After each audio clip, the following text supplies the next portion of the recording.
mind my gloves on. Why then, this may be yours, for this is but one. Huh? Let me see.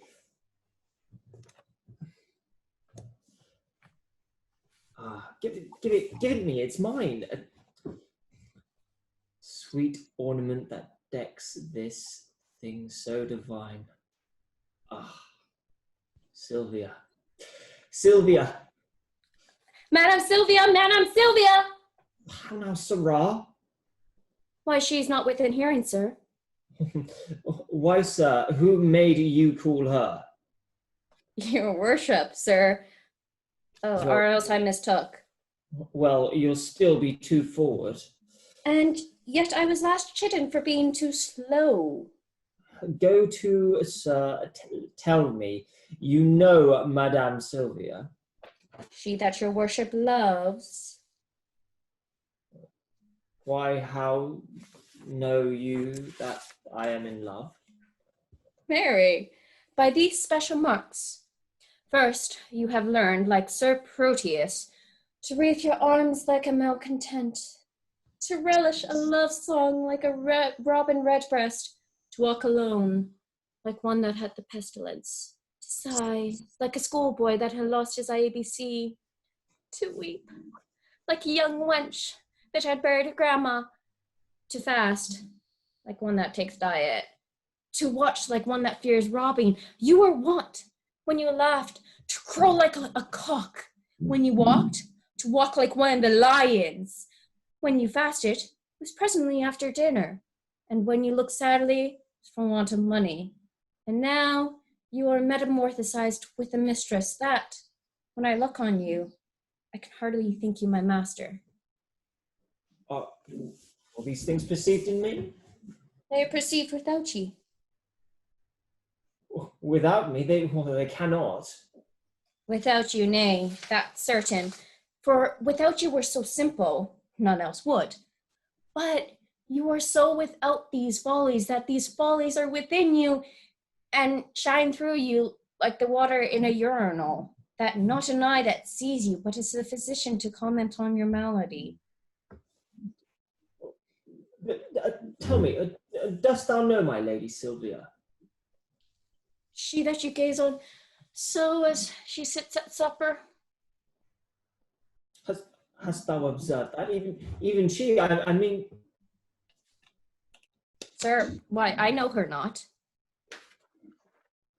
Dost thou know her by gazing on her, or yet knowest her not? She not hard favoured, sir. Not so fair, boy, as well favoured. Sir, I know that well enough. Well, what dost thou know? That she is not so fair as of you well favoured. I mean that her beauty is exquisite, but her favour infinite. You haven't seen her since she was deformed. How long hath she been deformed? Ever since you loved her. I loved her since I saw her, and still I see her beautiful. You can't see, if you love her, you can't see her. Why? Because love is blind. Oh, that you had mine eyes. Well, what should I see then? Your present folly and her passing deformity. Belike then, boy, are you in love? For last morning you could not see the wipe my shoes. It's true, sir. I was in love with my bed. I thank you. You swinged me for my love, which makes me the bolder to chide you for yours. In conclusion, I stand affected to her. I would you were set, so your affection would cease. Last night she enjoyed me to write some lines to one she loves. And have you? I have. Are they not lamely writ? Well, no, boy, but well as I can do them. Peace, here she comes. Madam and mistress, 1,000 good morrows. Sir Valentine and servant, to you 2,000. He should give her interest, and she gives it him. As you enjoyed me, I writ you your letter.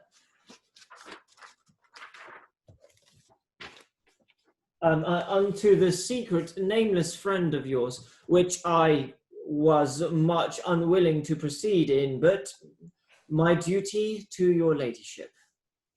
I thank you, gentle servant. 'Tis very clerkly done. Now trust me, madam, it came hardly off. For being ignorant to whom it goes, I writ in at random, very doubtfully. Perchance you think too much of so much paint? No, madam. So it steed you. I will write, please you command, and 1,000 times as much, and yet... A pretty period. Well, I guess the sequel, and yet I will not name it, and yet I cannot, and yet take this again, and yet I thank you, meaning henceforth to trouble you no more. And yet you will. And yet another yet. What means your ladyship? Do you not like it? Yes, the lines are very quaintly writ, but since unwillingly, take them again. Nay, take them. Madam, they are for you. Aye, you writ them, sir, at my request.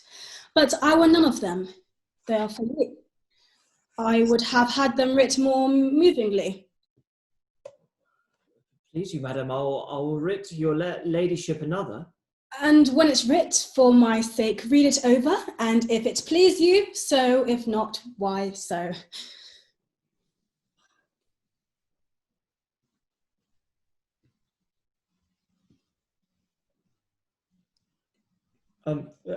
It please me, madam, and what then?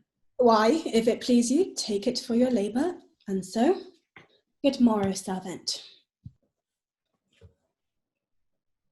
Oh, just unseen, inscrutable, invisible, as a nose on a man's face or a weathercock on a steeple. My master sues to her, and she hath taught her suitor, him being her pupil, to become her tutor. Oh, excellent device! Was there ever heard a better? That my master should be the scribe, should write himself a letter. How now, sir? What are you reasoning with yourself? Hey, I was rhyming. 'Tis you that have the reason. To do what? To become spokesman for Madame Silvia. To whom? To yourself. Why, she woos you by a figure. What figure? By a letter, I should say. Why, she hath not writ to me. What needs she when she hath made you write to yourself? Why, do you not perceive the jest? No, believe me. No, believing you indeed, sir. But do you perceive her earnest? She gave me none except an angry word.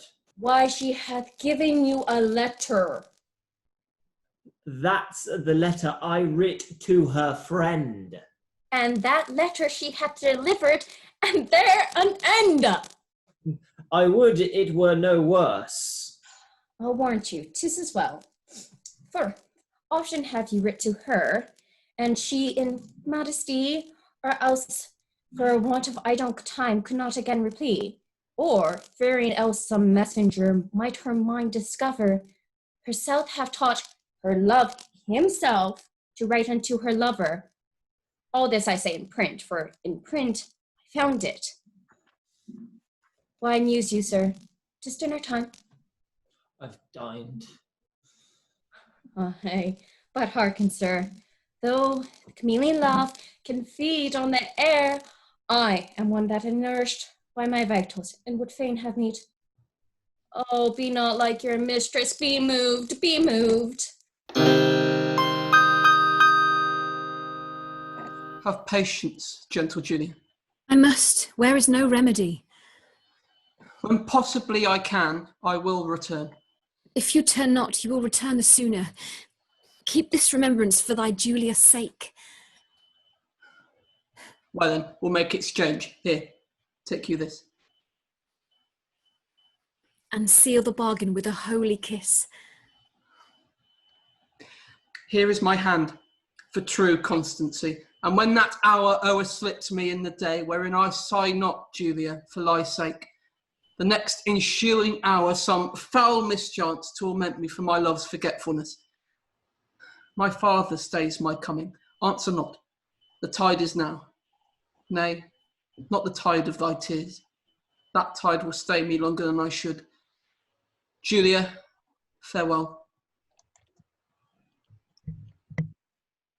What? Gone without a word? Aye, so true love should do. It cannot speak, for truth hath better deeds than words to grace it. Sir Proteus, you are staged for. Go, I come. Alas, this parting strikes poor lovers dumb.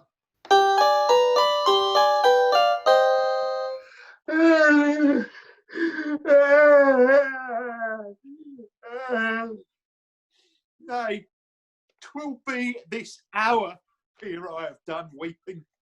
All the kind of the Launces have this very fault. I have received my proportion like the prodigious son, and am going with Sir Proteus to the Imperial's court. I think Crab, my dog, be the sourest natured dog that lives. My mother weeping, my father wailing, our sister crying, our maid literally howling, the cat kind of wringing its hands a bit, and all of our house in a great perplexity, and yet did not this cold-hearted cur shed one tear. He is a stone, a very pebble stone, and he hath no more pity in him than a dog. Why, my grandam, having no eyes, look, you wept herself blind at my parting. Nay, I'll show you the manner of it. This shoe is my father. No, that's not right. Hang on. This shoe, this right shoe, this is my father. No, that cannot be so neither. No, this shoe is my mother. Aye, 'tis so, it hath the worser soul. The shoe with the hole in is my mother, and this my father. Vengeance on, there 'tis. Now, this umbrella is my sister, for look you, she's as pale as a lily and as thin as a wand. This hat is Nan, our maid. I am the dog. No. The dog is me. The dog is himself, and I am myself. There it is. Right, now, come I to my father. Father, your blessing. Now, should not the shoe speak a word for weeping? Now, kiss I my father. Well, he weeps on. Can you hear that? Yeah.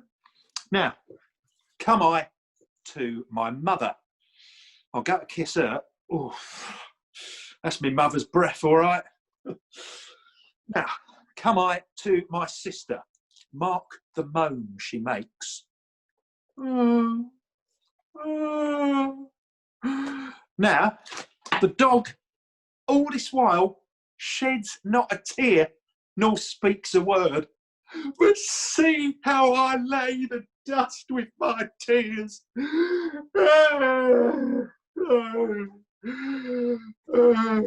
Away, aboard. Thy master is shipped, and thou art to post after all with oars. What's the matter? Why weepest thou, man? Away, ass, you'll lose the tide if you tarry any longer. Which no matter if the tide were lost, for it is the unkindest tide that ever any man tied. What is the unkindest tide? Why, he that's tied here, Crab, my dog. But man, I mean, thou loose the tide, and in losing the tide, lose thy voyage, and in losing thy voyage, lose thy master, and in losing thy master, lose thy service, and in losing thy service, Right. why dost thou stop my mouth? For fear thou shouldst lose thy tongue. Where should I lose my tongue? In thy tail. In the tail? Lose the tide and the voyage and the master and the service and the tide. Why, man, if the river were dry, I am able to fill it with my tears. If the wind were down, I could drive the boat with my sighs. Come away, man, and I was sent to call thee. Well, sir, call me what thou darest. Will thou go? Well, I will go. Servant. Mistress? Master, Sir Thurio frowns on you. Oh boy, it's for love. Not of you. Of my mistress, then. 'Twere good you knocked him. Servant, you are sad. Indeed, madam, I seem so. Seem you that you are not? Haply I do. So do counterfeits. So do you. What seem I that I am not? Wise. What instance of the contrary? Your folly. And how quote you my folly? I quote you in your jerkin. My jerkin is a double. Well then, I'll double your folly. How? What, angry Sir Thurio? Do you change colour? Give him leave, madame. He is a kind of chameleon. That have more mind to feed on your blood than live in your air. You have said, sir. I, sir, am done too for this time. Oh, I know it well. You always end in you begin. A fine volley of words, gentlemen, and quickly shot off. 'Tis indeed, madam. Oh, we thank the giver. Who is that servant? Yourself, sweet lady, for you gave the fire. Sir Thurio borrows his wit from your ladyship's looks, and spends what he borrows kindly in your company. Sir, if you spend word for word with me, I shall make your wit bankrupt. I know it well, sir. You have the exchequer of words, and I think no other treasure to give your followers. For it appears by their bare liveries that they live by your bare words. No more, gentlemen, no more. Here comes my father. Now, daughter Silvia, you are hard beset. Sir Valentine, your father's in good health. What say you to a letter from your friends of much good news? My lord, I will be thankful to any happy messenger from thence. Know ye Don Antonio, your countryman? Aye, my good lord, I know it the gentleman to be of worth and worthy estimation, and not without desert, so well reputed. Hath he not a son? Aye, my good lord, a son that well deserves the honour and regard of such a father. You know him well?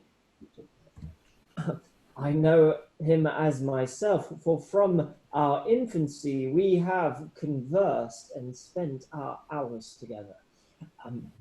And though myself have been in idle truant, omitting the sweet benefit of time to clothe mine age with angel-like perfection, yet hath Sir Proteus for that's his name, made us a fair advantage of his days, his years, but young, but experienced, old, his head unmellowed, but judgment ripe, and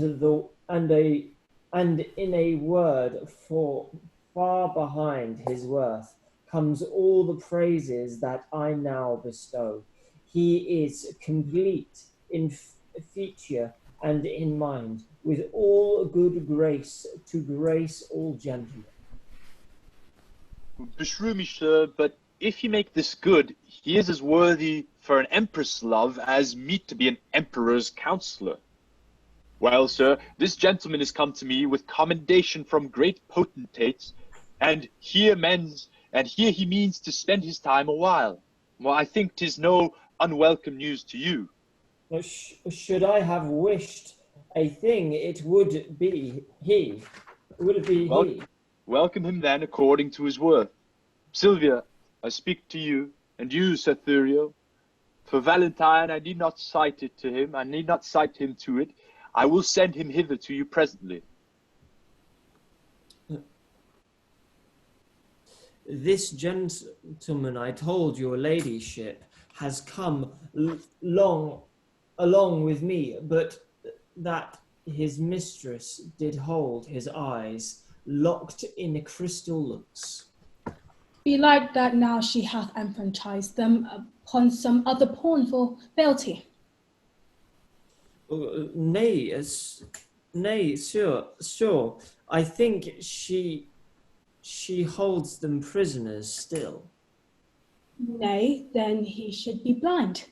And being blind, how could he see his way to seek out you? Why, lady, love hath 20 pairs of eyes.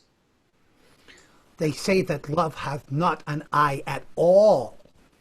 To see such lovers, Thurio, as yourself, upon a homely object love can wage. Have done. Here comes the gentleman. Welcome, dear Proteus. Mistress, I beseech you. Confirm him, welcome with some special favour. His worth is warrant for his welcome hither. If this be he you oft have wished to hear from. Mistress, it is, sweet lady, entertain him to be my fellow servant to your ladyship. Too low a mistress for so high a servant. Not so, sweet lady, but too mean a servant to have a look of such a worthy mistress. Leave off discourse of disability, sweet lady, entertain him for your servant. My duty will I boast of, nothing else. And duty never yet did want his meed. Servant, you are welcome to a worthless mistress. I'll die on him that says so, but yourself. That you are welcome. That you are worthless. Madame, my lord your father would speak with you. I wait upon his pleasure. Come, Sir Thurio, go with me. Once more, new servant, welcome. I'll leave you to confer of home affairs. When you have done, we look to hear from you. We'll both attend upon your ladyship.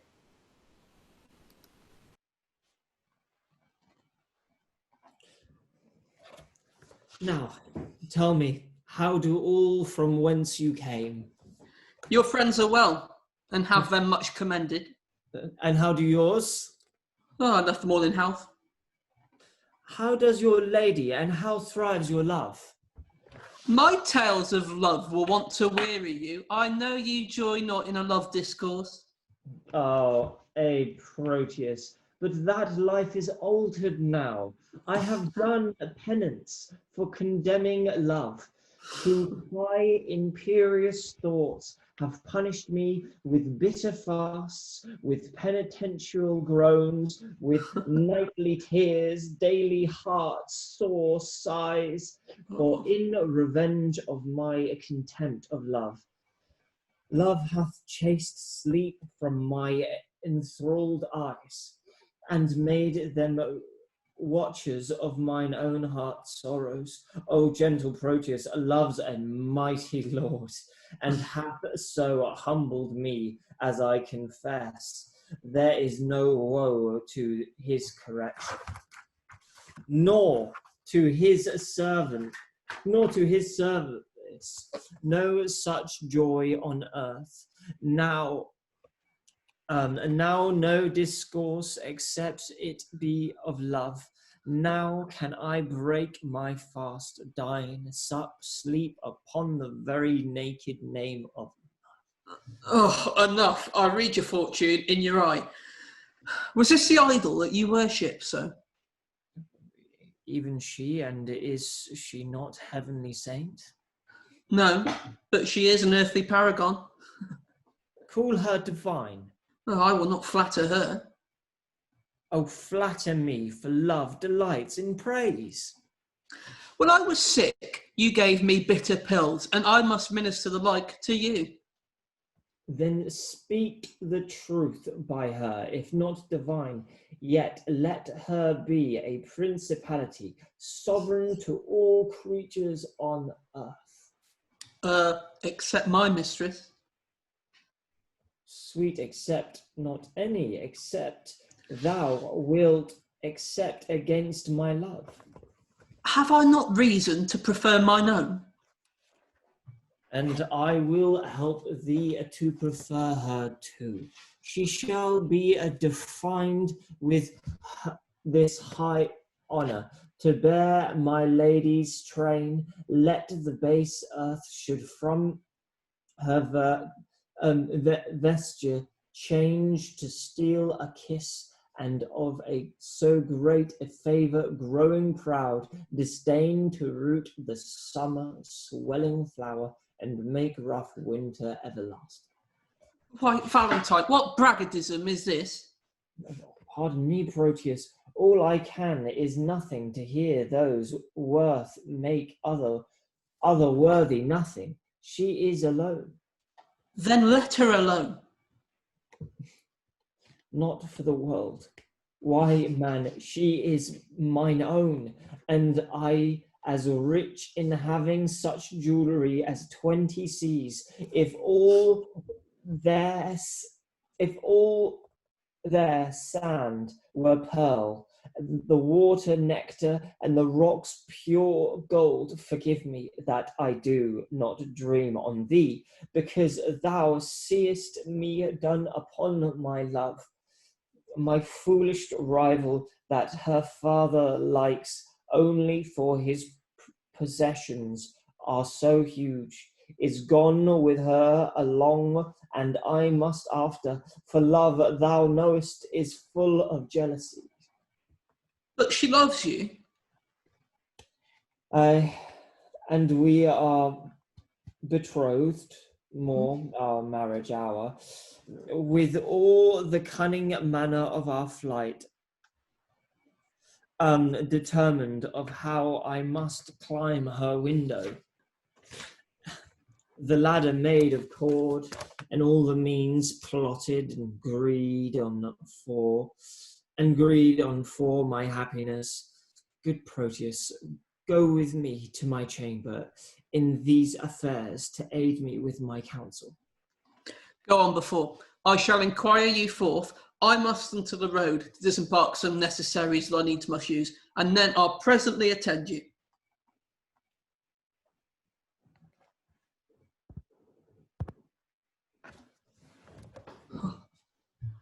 Even as one heat, another heat expels, or as one nail by strength drives out another, so the remembrance of my former love is by a newer object, quite forgotten. Is it mine, or Valentine's praise, her true perfection, or my false transgression, that makes me so reasonless to reason thus?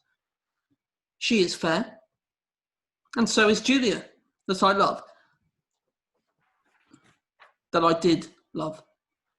For now my love is thawed, which like a waxen image against the fire bears no impression of the thing it was. Methinks my zeal to Valentine is cold, and that I love him not as I was wont. Oh, but this lady, oh, I love his lady too much, and that's the reason I love him so little. How shall I dote on her with more advice, that thus without advice begin to love her? 'Tis but her picture I have yet beheld, and that hath dazzled my reason's light. But when I look on her perfections, there is no reason but I shall be blind. If I can check my erring love, I will. If not, to compass her, I'll use my skill. Launce, by mine honesty, welcome to Milan! Forswear not thyself, sweet youth, for I am not welcome.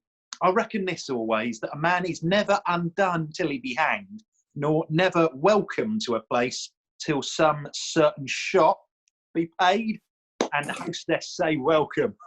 Come on, you madcap. I'll to the alehouse with you presently, where, for 1 shot of 5 pence, thou shalt have 5,000 welcomes. But, Sarah, tell me, how did thy master part with Madame Julia? Merry. After they closed in earnest, they parted very fairly in jest. But shall she marry him? No. What then? Will he marry her? And no, neither. What, are they broken? No, they are both as whole as a fish. Why then, how standest with them? Marry thus, when it stands well with him, it stands well with her. What an ass art thou! I understand thee not. Well, what a block art thou that thou canst not? My staff understands me. What sayest thou? My staff, it understands me. And what I do too. Look thee, I'll but lean, and my staff understands me. It stands under thee, indeed. Why, stand under and understand is all one. But tell me true, will it be a match? Let's ask my dog. If he say aye, it will. If he say no, it will. If he does literally nothing to respond, then it will. In conclusion, then, it will. Thou shalt never get such a secret from me but by a parable. 'Tis well, I get it so.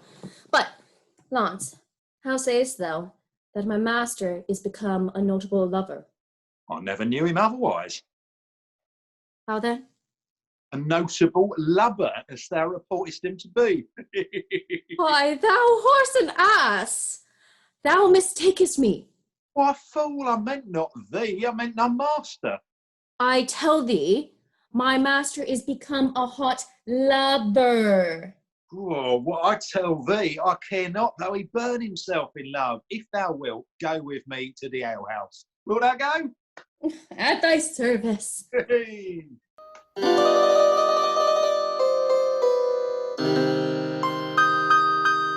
To leave my Julia, shall I be forsworn?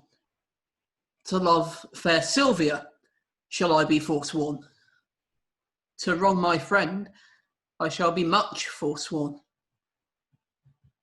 And even that power which gave me first my oath provokes me to this threefold perjury. Love bade me swear, and love bids me forswear. Oh, sweet suggesting love, if thou hast sinned, teach me, thy tempted subject, to excuse it. At first, I did adore a twinkling star, but now I worship a celestial sun. Unheedful vows may heedfully be broken, and he wants wit that wants resolved will to learn his wit to exchange the bad for better. Fie, unreverend tongue, to call her bad, whose sovereignty so oft thou hast preferred with 20,000 soul-confirming oaths. I cannot leave to love, and yet I do. But there I leave to love where I should love. Julia I lose, and Valentine I lose. If I keep them, I needs must lose myself. If I lose them, thus find I by their loss for Valentine myself, for Julia Silvia. I to myself am dearer than a friend, for love is still most precious in itself, and Silvia, oh, witness heaven that made her fair, shows Julia but a swarthy Ethiop.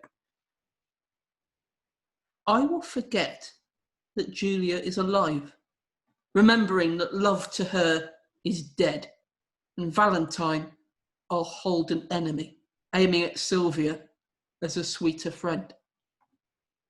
I cannot now prove constant to myself without some treachery used to Valentine. This night, he meaneth with a corded ladder to climb celestial Silvia's chamber window, myself in counsel his competitor. Now presently, I'll give her father notice of their disguising and pretended flight, who, all enraged, will banish Valentine, for Thurio, he intends, shall wed his daughter. But, Valentine being gone, I'll quickly cross by some sly trick blunt Thurio's dull proceeding. Love, lend me wings to make my purpose swift, as thou hast lent me wit to plot this drift.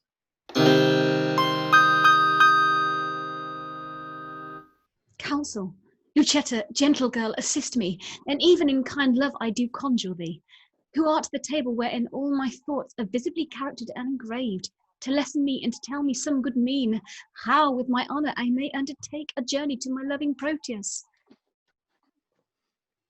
Alas, the way is wearisome and long. True devoted pilgrim is not weary to measure kingdoms with his feeble steps. Much less shall the hath love's wings to fly, and when the flight is made to one so dear of such divine perfection as Sir Proteus.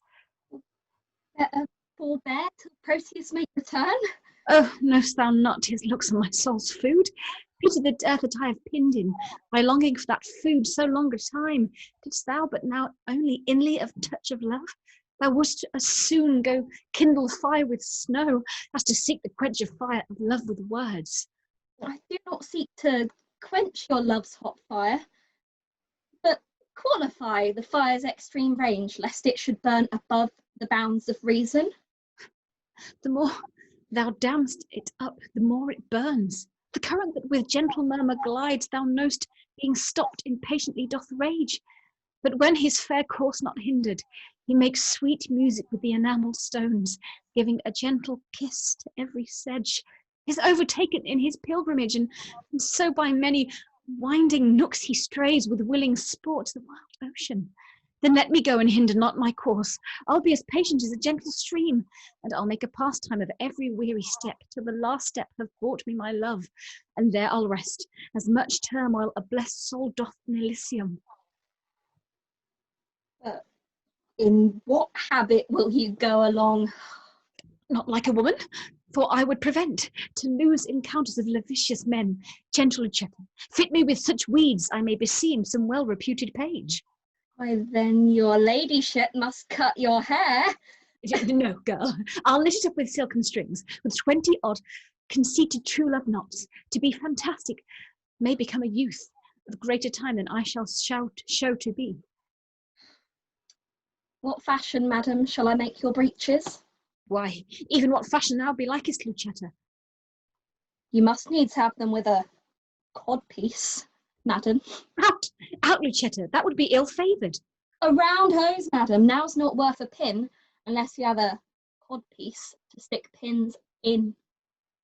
Lucetta, as thou lovest me, let me have what thou thinkest meet and most mannerly. But tell me, wench, how will the world repute me for undertaking such an unstead journey? I fear me it will make me scandalized. Well, if you think so, then stay at home and go not. Nay, that I will not. And do not dream on infamy, but go. If Proteus like your journey when you come, no matter who's displeased when you are gone, I fear me he will scarce be pleased with all. That is the least, Lucetta, of my fear. 1,000 oaths of ocean of his tears and instances of infinite love warrant me to welcome to my Proteus. These things are servants to deceitful men. Base men, that use them to so base effect, but true were stars did govern Proteus' birth. His words are bonds and his oaths are oracles.